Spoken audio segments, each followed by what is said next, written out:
Before we get into our post-game Chicago Bears mailbag, make sure you guys follow me on Instagram, at HGramNFL. That is at HGramNFL. More Bears, more NFL content over there, so give me a follow on IG. I've been ramping it up. I'm closing in on 400 followers, so help me out. Follow me right now, at HGramNFL on Instagram.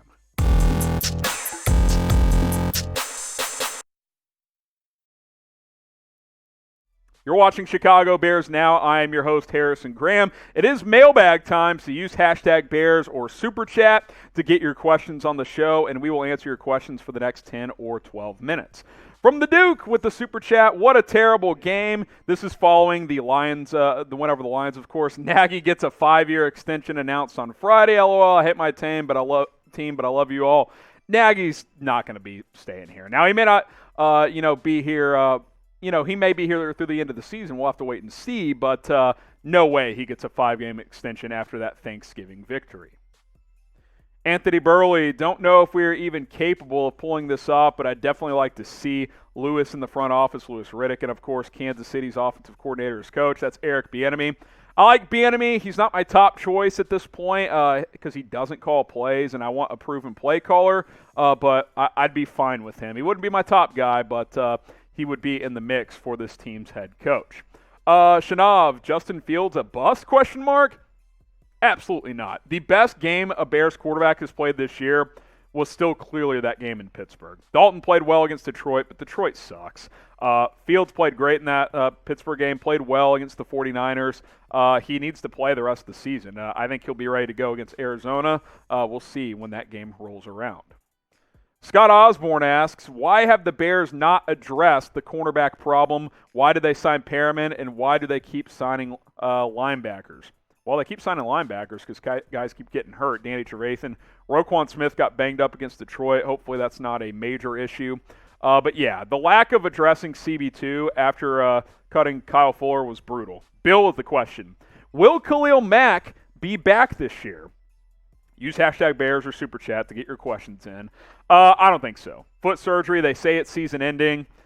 Barring a miraculous playoff run and he's ready to go, I do not anticipate Khalil Mack being back this year. I appreciate the question, but I think he will not be back until next season. Shout out your city. Let us know where you guys are watching from. We will make this the pinned comment on today's video. So rep your town, rep your city. Let us know where you guys are watching from. This will be the pinned comment on today's video. So if you get hit with a YouTube ad break, all you got to do is go to the pinned comment, reply with your city, scroll back up. The video should be back up and playing. Continue to use hashtag Bears or Super Chat to get your questions on the show. Sky Winter says, do you think the Bears will hire Nick Saban? No.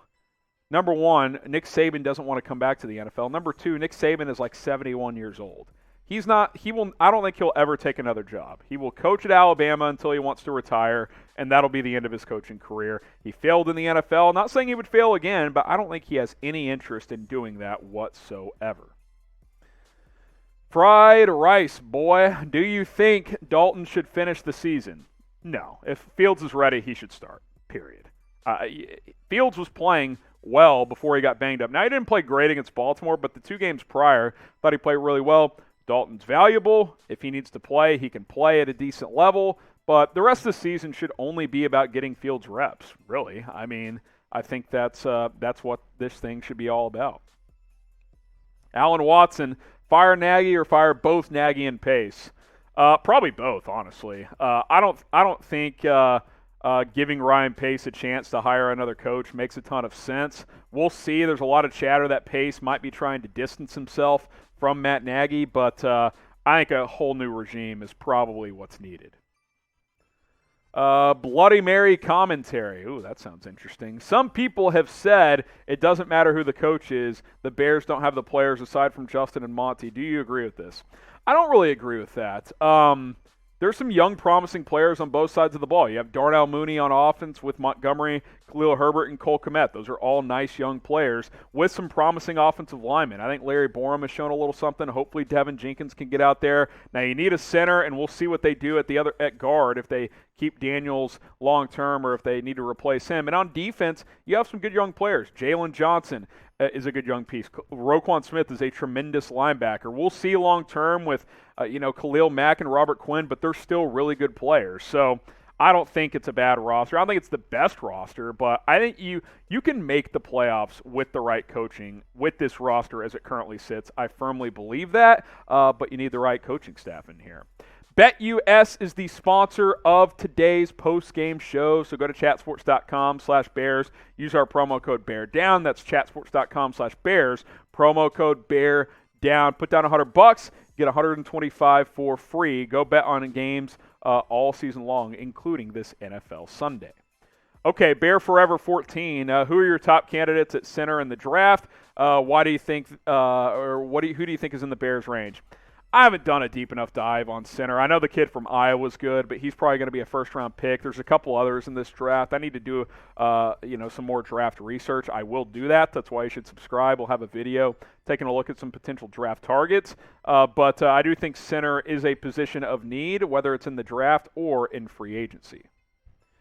Stephen Walker says, why does this game feel like a loss? Talking about the Bears' loss or win on Thanksgiving over the Lions. Well, because you only beat them by 2, and I think reading between the lines, a lot of you Bears fans were hoping they would lose, so Nagy would be fired after this game. When you barely beat an 0-9-1 team, yeah, that doesn't feel great. It doesn't feel like a win. But they won the game. They're 4-7. I don't know what you can take from the game other than you won it. I don't think this team's going to make a playoff push, but I guess mathematically you're still sort of alive in the playoff picture. Subscribe to the channel if you want daily Chicago Bears videos, news, rumors, and a whole lot more. Be sure to subscribe. We'll have you guys covered. 38,000 subs is just around the corner. Appreciate everybody who helped us cross 37K earlier this week. Hit that big red button, and we will continue to plug out videos. Daniel Blaho, who's the best GM for the Bears next year? Louis Riddick's a name that gets thrown around. I like Mike Borgonzi, who is in the Chiefs front office. You've got there's a couple names in the Ravens front office. There's a guy with the Colts that's highly thought of. I don't have these names off the top of my head, but there are guys out there that you could go out and get. Jaden, Bears got lucky, but hey, we came out with the dub. Hey, cheers. Bears were able to get it done barely to improve to 4-7. Elias, is that quarterback from Oregon still on the roster? I think his name was, Thomas Graham Jr. I can't remember if he got activated or not. He's for sure at least on the practice squad, but yeah, I'd like to get him some playing time. I mean, I think that, they benched Kendall Vilder against Detroit. Artie Burns got burned early for a touchdown, but I thought he made a couple plays later in the game. But yeah, CB2 is still a major issue, and obviously Duke Shelley is now injured as well. Nick Haynes, imagine having a defense hold opponent to 20 points but struggle to beat the Lions. Yeah, I mean, you hold Detroit to 14 and you barely win. On the road, by the way. It's just, the offense isn't good. It's just not. I mean, they move the ball decently against Detroit, but at the end of the day, it's about points. 16 points, not very good. Paul Reeves, what chance for a better than 500 season? So, to get to 9-8, you're 4-7 now. You'd have to go 5-1 the rest of the way. 10%, it's not good. I mean, you still have the Packers. You have the Vikings twice who are playing good ball. You're probably going to be underdogs in all 3 of those games. Arizona next week, guys. It's at home. Maybe Kyler Murray's not ready by then. I don't know if he's playing this weekend or not, but you're going to be an underdog in that game. Beat Arizona at home, we can revisit this. But for now, I'd say it's 5 to 10% chance that this team finishes above 500. I will say, to finish up on that last question, it's frustrating that you blew the Pittsburgh and Baltimore games. Had you won those, despite all the chaos, you'd be 6-5. But you didn't win them. Josh with the super chat, appreciate it. Fire Nagy and Pace, hire Louis Riddick and Kellen Moore. I'm in. Don't have to convince me. I'm down. I think Kellen Moore's a creative play caller. Sure, he's never been a head coach, but I'm definitely down for that. And I think Louis Riddick is a good football mind, so let's ride. All right, guys. If we didn't get your question answered, you can ask me on Instagram at HGramNFL. Give me a follow over there. Slide in the DMs. I'll get to as many of your questions as we can. It's at HGramNFL. All you got to do is give me a follow on Instagram, and we can answer some of your questions over there at HGramNFL if you want more questions answered.